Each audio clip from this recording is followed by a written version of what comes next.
તમારું નામ અને પરિચય આપશો? હું Kanan પંચલ, રિપલની wife.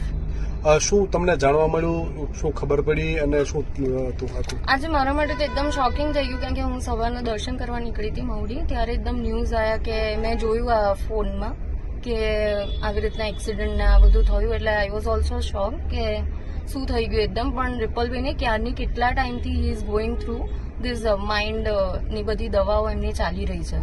He is not in good health, એટલે એમની હેલ્ધી માઇન્ડમાં કેટલા લગભગ 1.5 યરથી બધી મેડિસિન્સ આર ગોઈંગ ઓન. એટલે સવારના મે બી એને મેડિસિન્સ લીધી અને એકદમ એને અસર થઈ અને એમાં મને લાગે છે આ થયું છે. દારૂ પીવે છે કે નથી પીવે, શું કરે છે?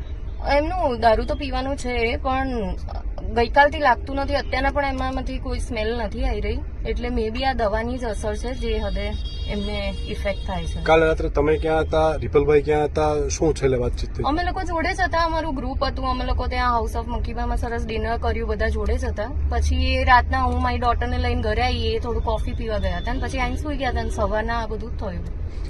જે ઇજાગ્રસ્ત થયા છે એને લઈને શું કહેવા માંગશો? અકસ્માત થવા માટે શું કહેવા માંગશો બાકીના ઇજાગ્રસ્ત? એના માટે તો મને દિલથી બહુ દુઃખ છે કે જેને જેને આ થયું એના તરફથી આઈ એમ હાર્ટલી સોરી રિપલ તરફથી, અને 100% એમને જે થયું છે એના બદલે આઈ એમ સેઇંગ સોરી.